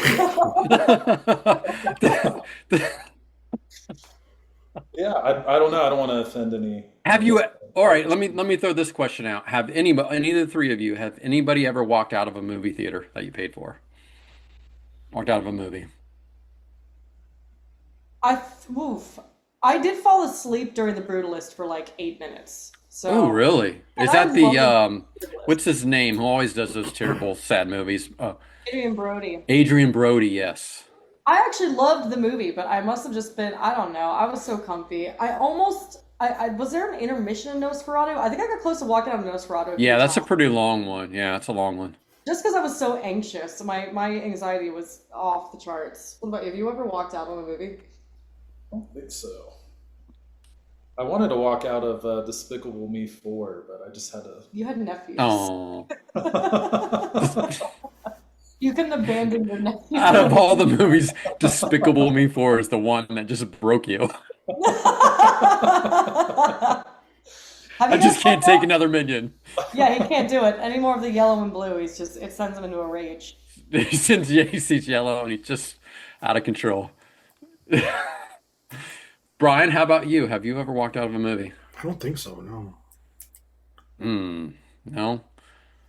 I walked out of Horton Hears a Who, but it was because my toddler daughter at the time was could not sit through it, and thank God she couldn't because it was a terrible fucking movie, and I've never seen it ever again. Horton So hears using a you. child as an excuse to walk out of a movie, yeah. Animated, it probably came out 2008. I don't know, something like that. I think I was still living in Dayton at the time. It was before Columbus, so it had to be around that time. I briefly remember like TV commercials for it, like some kind of fever dream. I can happily say I never saw it, but Yeah, you took this Dr. Seuss book and you extended it to almost a 2 hour cartoon, and like you don't really need to stretch that book. It doesn't need to be a feature-length film. are we saying that same thing about like the Lorax or Jim Carrey's The Cat in the Hat? Are we sticking with Yes, that? Really? The Grinch? yes. Out? I thought the Cat in the Hat was Mike Myers. It is Mike Myers, yeah. Yeah, Oh, that's that's why it's Mike. so unsettling. But It's Mike Was Myers. DeVito for the Lorax? Was DeVito the Lorax? Please tell me DeVito was the Did Lorax. they do a live action? I think I only saw a cartoon version of that. Is it live action? I thought he was the cartoon. I could be totally It off. could be. I could be typecasted. My son loved the Jim Carrey Grinch movie when he was little. He loved that. I could not. I couldn't do it. Although, fun fact, uh, what's the singer from the band is now? Oh, yeah, pretty Yes, her. Yes, from the Pretty Reckless, Taylor Momsen. yeah. I told my kids that, and they were blown away. They're like, "That was that girl." I'm like, "Yeah, that's that girl." Well, I think it's pretty crazy. I didn't realize when I was a kid, something that we bonded over pretty quick was our shared love for The Lord of the Rings. And Arwen?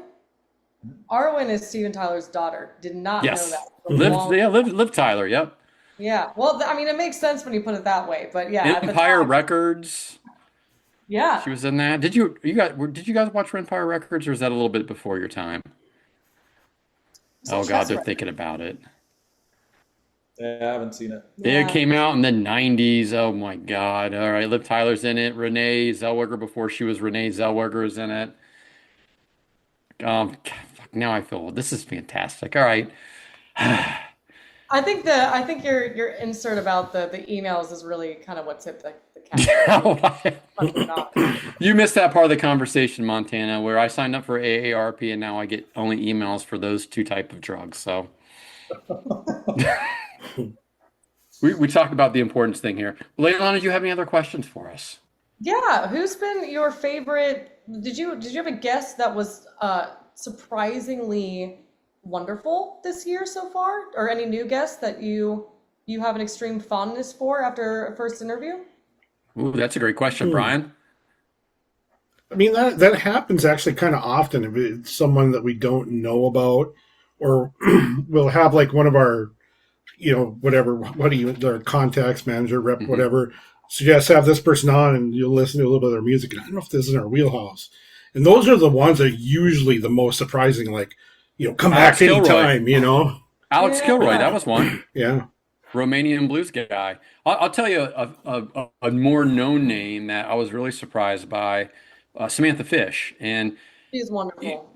she was a sweetheart. She would like chatted with us before, after we were done recording. She probably stayed on at least another 15 minutes just talking. I just figured we were going to be, hey, she's going to go in there, be a pro, get it done. But she was cool. She was really cool and really nice. Yeah, she's honestly, I've interacted with her a few times. I was at an airport flying out to a gig, and this blonde woman with glasses started walking up to me, and I thought, like, that almost looks like Samantha Fish, but I was like, but why would she be at this very small Southwest gate at an airport? And it was, and she like came over to talk to me, and she's just like an exceptionally lovely person, which is always so nice, because I think sometimes people get to a certain level and they start to think maybe they don't need to be that all the time. But Yeah. Joanne Taylor's one of my one of my close friends as well. One of our That's close another one. She put up with our nonsense just as good as anybody. Like we started talking about pizza and junk food, and she was in it. She was happy. She tell you about her tattoo? She's got her Yes. first tattoo is a pizza slice tattoo. That's how we got into that, and we started debating types of pizza. She's awesome. We're recording with her Saturday. Yeah, we're talking to her next. Tell her we say hi. Absolutely, but she's one of our favorites. She's fantastic, and like those two, I think were surprising. I just recorded a solo interview with Warren Haynes last week. I got him laughing. We talked UFOs and ghosts and carnival games, and he had a good time. You know, it's what's not to, well, I'm gonna spin the wheel on this one. Just gonna take it in a completely different direction. But we have had Montana and I have had simultaneous weird, like dissociative, like thoughts about aliens. Like we were simultaneously, without realizing it, both imagining what would happen if like the world was ending with aliens. And we also had a shared dream about like demonic presences in our house without realizing. So I'm going to say that these two things are real and they probably just exist on different planes. Yes. Right? That's my theory. Yeah. So are those dreams like nightmares, like intense nightmares, or? Yeah, it was horrifying. Yeah. We both. I have the demon dreams where I like taste like kerosene, and Ooh. bringing up aliens, and you hear about people like abductions. Like not last night, but the night before, I had this dream that these people were trying to like drain all my blood, transfuse my blood out, and I was trying to kick at them, but they were just like not solid. That was fun.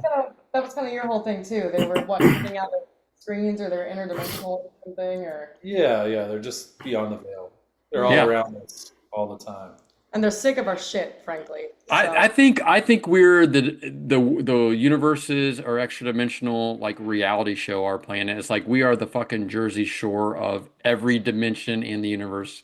Like, look at this shit show. We're not going to come over and take over or share technology, make it better. We're going to watch this god awful mess and just laugh. Yeah, well, every time they try to, we decide to aim AR-47s at them or something. So that's not going very well either.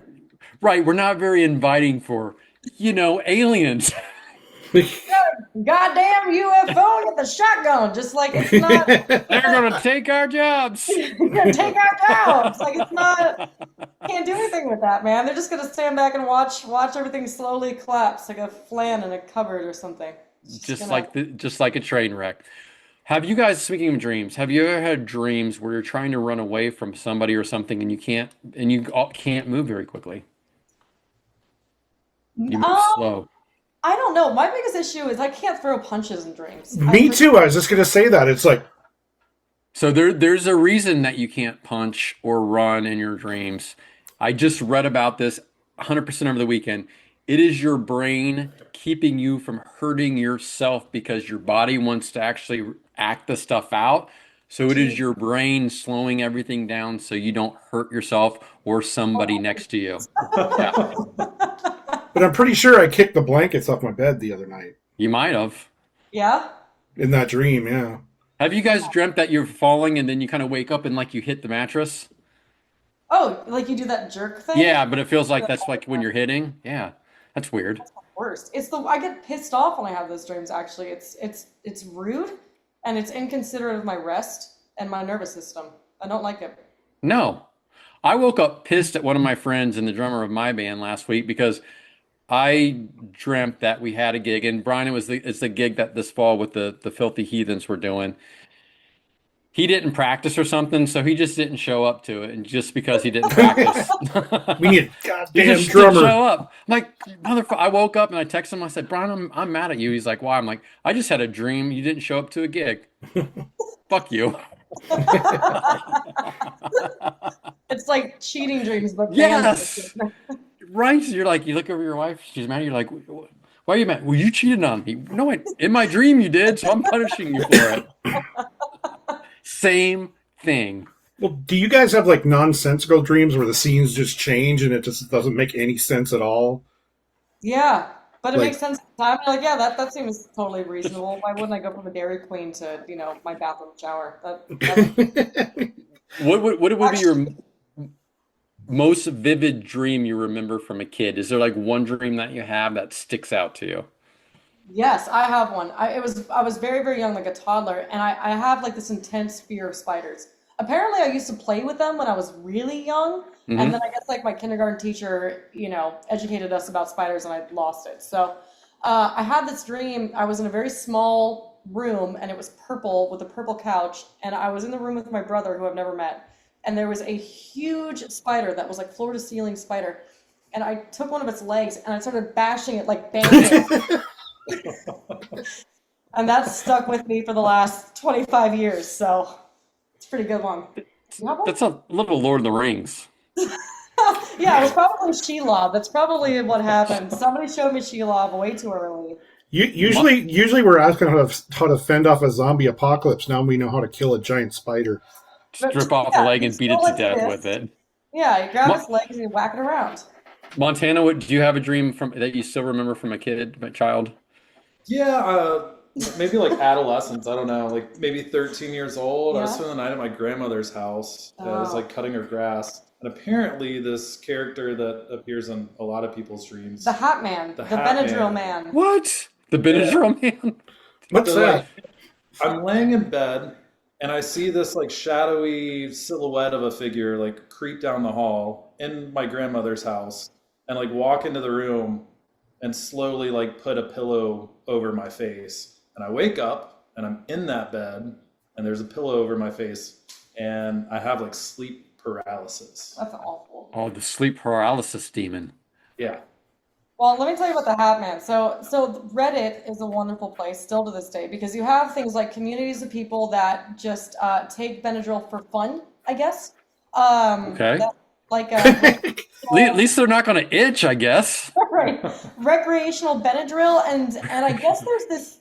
Somebody put up a post in this thread, and they were like, "Oh, I had this really crazy, vivid dream or sleep paralysis about this shadow figure that wears a hat," and like hundreds of people commented on it and were like, "I've seen the same thing." So it's like this weird shared hallucination for recreational Benadryl users. So there you go.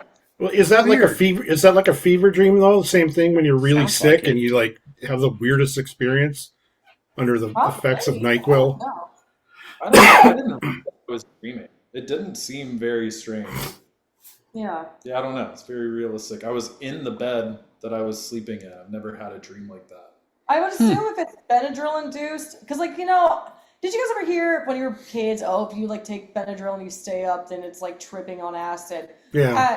Yeah, I don't know if it's like if you're awake when you see the Hat Man or like I have no idea, but it's become like a weird subculture phenomenon, this odd shared vision. So I'm gonna have a nightmare. Now I'm gonna have a nightmare. This image in my head. Brian, did you have a dream? I had a dream. I can't remember one that was like the demon possession thing. That's like reoccurring. Yikes. But I don't know if I had it when I was a kid. With the kerosene mouth. Well, yeah, you can like taste the fire. You can taste like, if you've ever been cooking above a grill and that's, Yeah. Huh. Interesting. That is oddly specific. Yeah. Do you taste it when you wake up? I remember the taste, but I don't taste it for real. If you do, just call a priest, or that might be your. Were you listening to a lot of Cinderella and, the lyric is a shot of gasoline from Tom Kiefer, Well, like mine is always like I'm challenging the devil to a fight. Like, kick your fucking ass, devil. The devil? But you can't punch him. Come on. But you can't punch him in slow motion. Yeah. What if it's... Then it goes south real fast. What if you're dreaming about doing the devil, but it's like the Crossroads thing where you got to play a guitar competition? Are you going to just play all really Well, that would at least be fun or amusing instead of terrifying. Like, I can't play fast. I got to play just really slow. Well, I play a little bit of guitar in open tunings, and that's like, bar that's what chords, Macchio was doing. Well, that's how Macchio beat Steve Vai. He played slide guitar. Steve Vai versus Steve Vai? Yeah. Steve Vai. Have you guys seen Crossroads, that movie? Yeah, but I love the fact that Steve Vai's playing both solos. Yes. That makes me so happy. Have you seen this movie? Wait a minute. That wasn't Ralph Macchio doing that? Next, you're going to say he probably doesn't know karate. I don't know. Does he know karate? And he's not a member of a 50s greaser gang and dies in a fire. Not well. I don't know. I don't know what's real anymore, to be honest. When you were talking about the Hat Man, there's a documentary about Slender Man. These two girls that killed their other friend. Yes. And they see Slender Man. Like I was in middle school when that started coming around. I remember that being a big deal for people in that age group. We were all very into it. You're out. Was that when you were in the Portland area? When you're in, in the Pacific Northwest? I would have been. No, I would have just moved to California, I think. Yeah. No. I wasn't in Washington. I was in elementary school. It was like 5th or 6th grade. Yeah, you're right. Which made it even worse. I mean, right, the dreary setting. Yeah, dark, gloomy. Awful. Montana, where are you from originally? From Atlanta originally. Oh, nice. Yeah. We like Atlanta. What brings you to Nashville? Work. Yeah. Okay. Yeah. All right. It's not as exciting as what you guys do or what Leilani does. Oh, you have no idea what Brian and I do. This is just for fun. Trust me. The Kellogg's Pop-Tarts money that we get every month is not enough to live on, man. Believe it or not, we're not professional in making a lot of money doing this. I know it seems that way with the questions that we ask and how we work with our guests, but no, it's not true. Yeah, Jason's actually a geometry teacher. Geometry teacher, yep. Mm-hmm. Yeah, but it's an adult education class for people who go back to work on their high school degree, their GED. Wait, is that actually what you do? I thought I was fucking with you. Is that actually what you do? Yeah. Really? This is the first time I've ever heard it. I've been talking to you for 6 years. No, it's not what I do. I was just going along with it. That was really good. I was like, man, I tried to think of the most outlandish thing that Jason could possibly have as a career. And of all the things I chose. And then I felt bad because then I felt like I should know what you actually do, and I don't. I'm an engineer by education, but I sucked ass at geometry. I'm sorry to bring up a sensitive subject for you then. I'm much better with chemical stuff, chemical engineering. And so I was an environmental engineer. Now I work for a company. I'm their safety and environmental compliance guy. Oh, sweet. Yeah. There's some overlap there. My background's in science too. Yeah. What do you do? Geometry? No. I was a scientist for a while, but now I'm in sales. Okay. More lucrative. But he went to grad school for biology and chemistry, right? Oh, nice. Yeah. Yeah. Very well. I work for, and it's going to make it obvious, the #1 retail lawn and garden product company in North America, and I'm their head of environmental health and safety. Oh, sweet. So there you go. Now you know it's not geometry to GED students. I'm trying to think of what that would be. I'm on LinkedIn. I'm public figure. You can find me. I'm not hidden. I've been on professional podcasts, by the way, in my profession. I've done 2 this year as a guest, not as a host. Cool.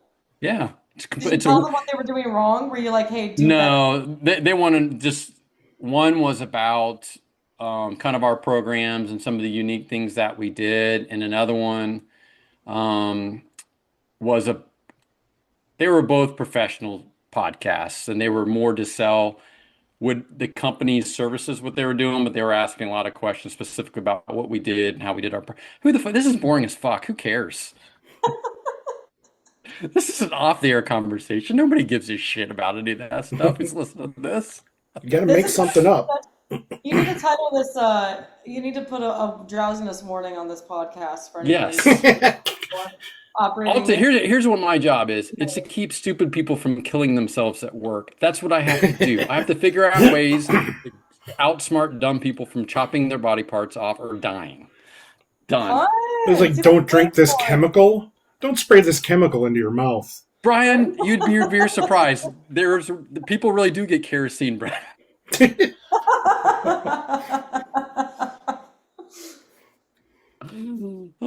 Does anyone else have any questions? Because now I'm bummed out. I had to talk about work. Now I'm bummed out. Oh, I'm sorry. No, I like my job. I've been there for 18 years. It's fine. But this is about music and things I don't have to worry about my job on. Should I? Well, I mean, yeah. Okay, so here's a fun fact, and don't hold this to me because I could be absolutely making this up, but I have this like kind of fever dream idea that the record will at least be finished before I go to Europe, and that I will sell physical copies before it's released digitally, specifically at my show. And what's your launch date for Europe? Oh man, I think our first show is August 17th. It's August 17th to September 2nd or 7th. One of the two. What countries are you playing in?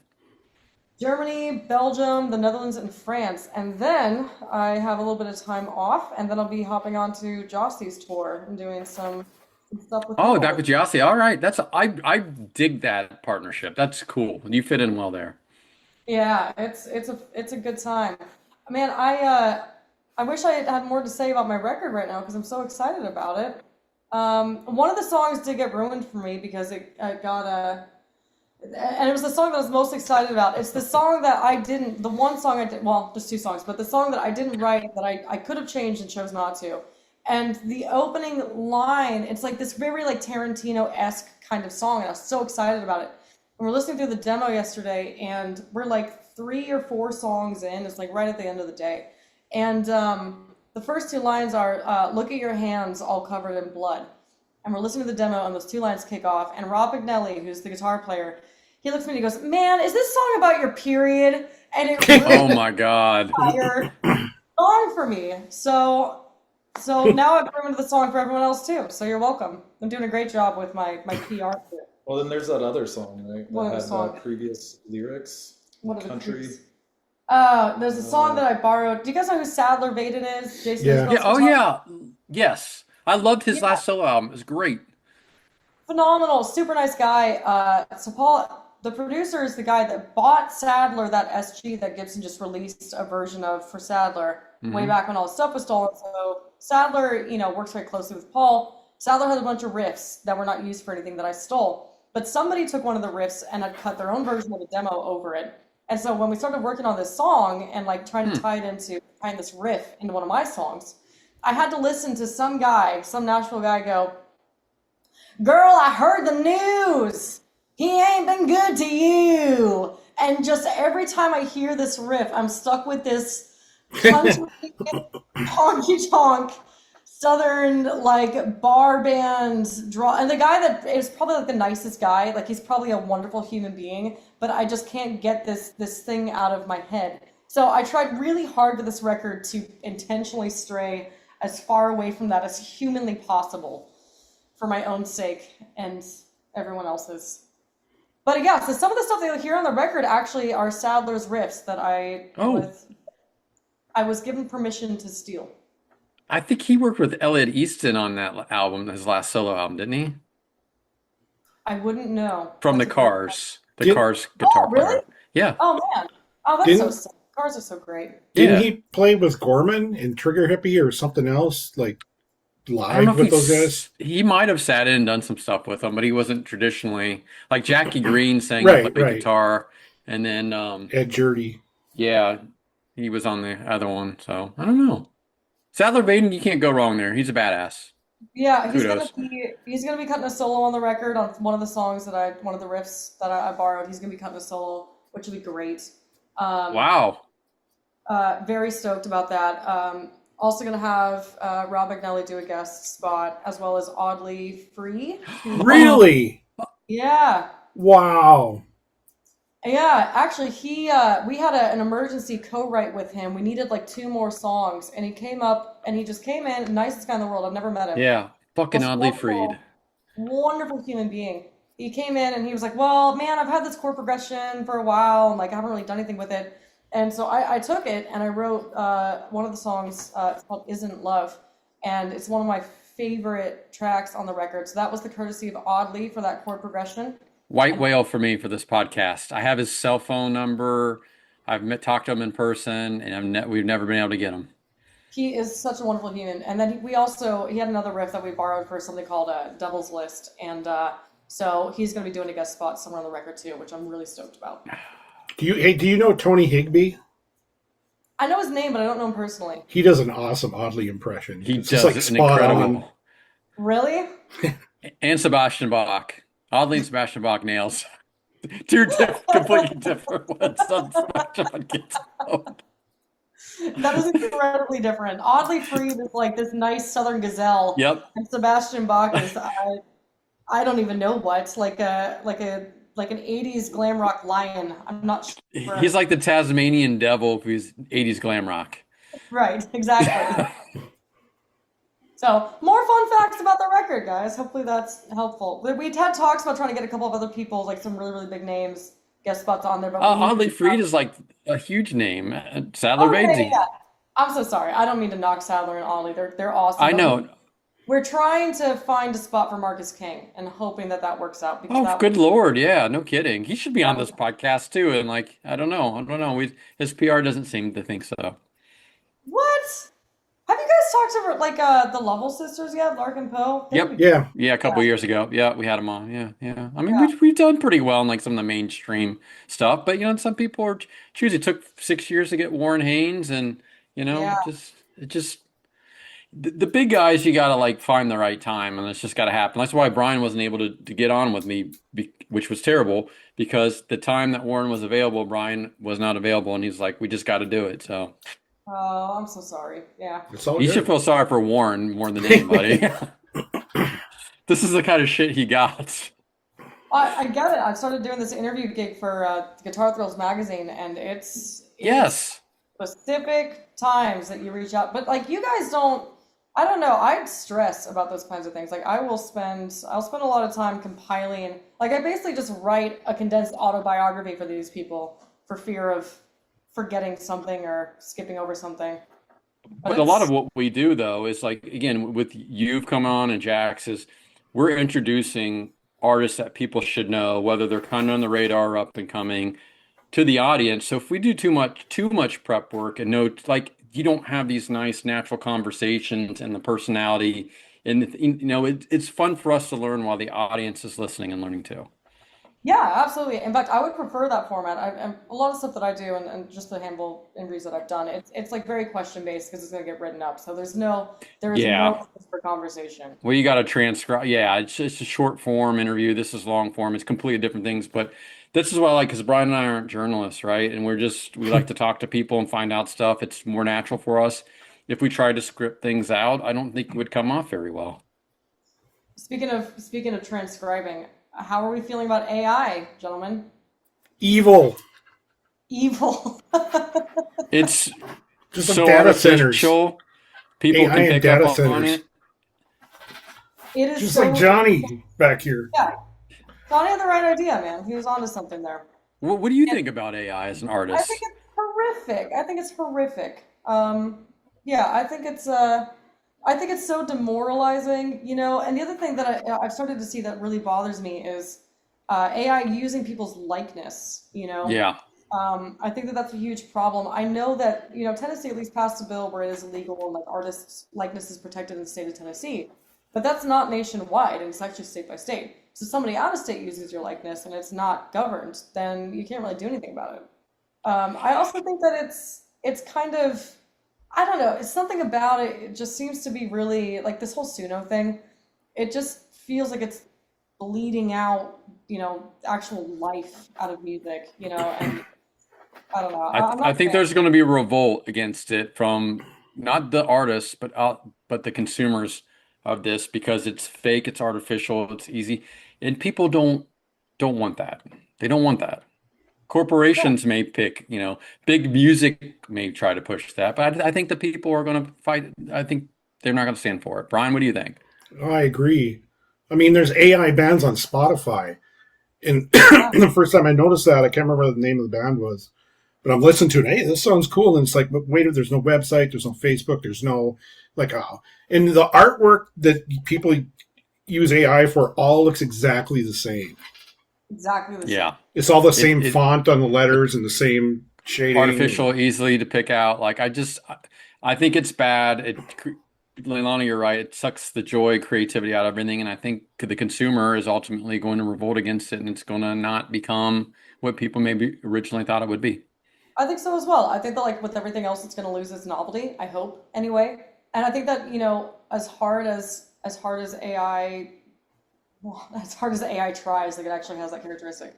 Yeah. As much information as AI is being fed about art and things like that, the one thing that it really cannot replicate is, and I don't know if it's human flaw, I don't know if it's emotion, but there's something that it misses every single time. And I think that that's like at least a bit of solace for somebody who's Yeah. I mean, we use it some at my work. It becomes a little bit more of an efficiency tool, trend data, do something.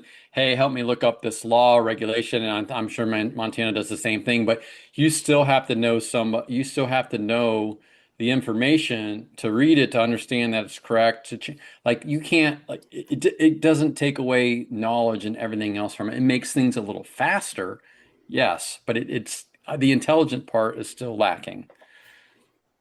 yeah.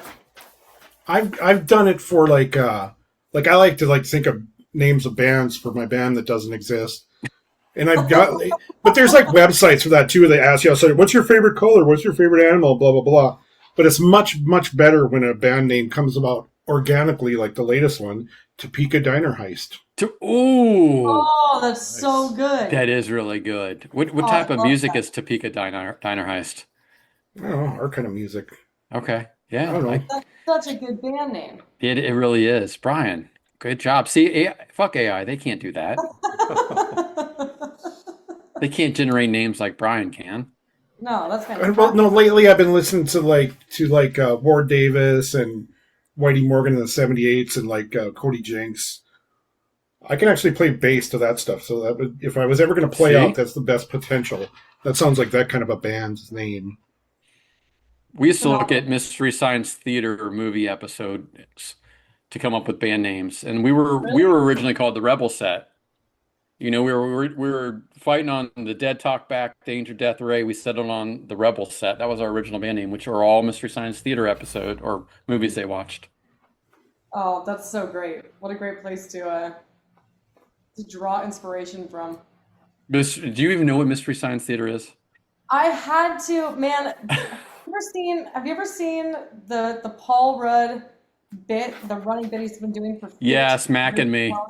Yes. I had to I caved and I had to watch it, but I had to watch the Mystery Science Theater, and it was incredible and awful at the same time. Do you know what it is? Yes. Oh, yeah. Mac and Me. I mean, yeah. The 80s weren't all great, kids. The 80s weren't all great. We had that shit. Brian, do we have anything else for Leilani? I'm sure she would love to get on with her night, hang out with Montana a little bit. He's been horrified by what she has to put up as a professional musician, and she's done this 7 times, Montana. 7 times. Well, I'm looking at the standard package for a trademark is $135 for Topeka Diner Heist. Book it. Buy the website right now. It's probably 5 cents. Oh man, you should just buy the domain and then just put what would you even put on TopekaDinerHeist.com? Who's looking for TopekaDinerHeist.com? But there's like the 135, 235, different. Well, I've looked at trademark prices before. You know how there's a fetish for everything? We will eventually get you out of here. I was talking to somebody at work, and we actually looked up the cost of this domain, which was like literally like $1. But everybody has their thing. So there's OnlyFans. We were going to do onlyhorses.com, where it's just horses.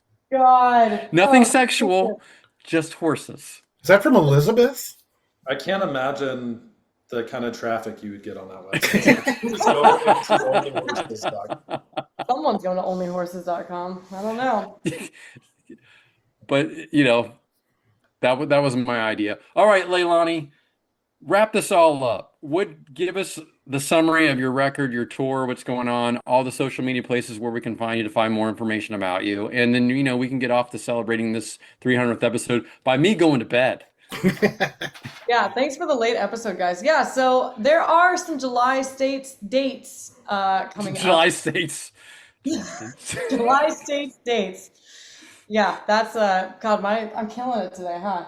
I promise I write my own songs. Would you do Live Lightning with Leilani?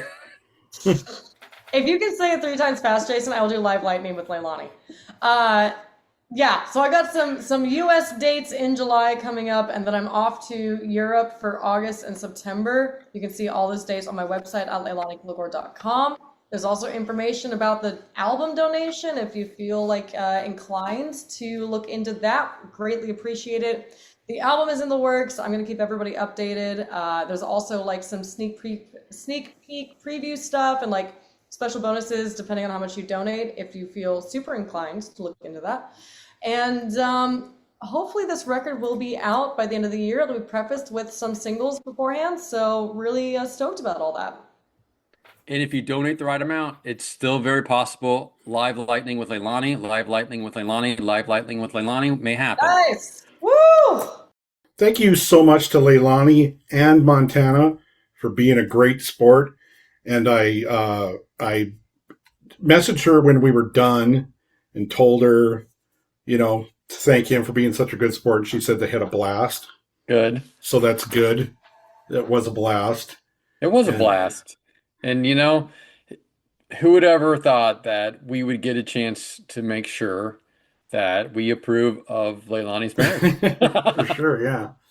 I think we're her big brothers. We owe it to her. Pretty much. Yes. And I promise not to drive my stupid Hatman jokes into the ground like I drive my stupid Bigfoot jokes into the ground. I learned a lot about that. I had no idea there's a Benadryl-filled nightmare, man. Yeah, it's just a nightmare. I'll do this instead. Like, I had a dream that night about like a lucid. I don't know if we were talking about lucid dreams. I think we were, but like, I knew I was in the dream, and it was the four of us, and we were just hanging out. Yeah. And I'm telling Leilani, I'm telling you, like, I'm not in Nashville right now. Like, I'm asleep. This is a dream. I'm telling you two, I said, dude, you're not here. You're in Ohio. And you guys are like, what are you talking about? We're all right here right now, man. Yeah. And then I woke up. So what if we all connected on the same dream plane?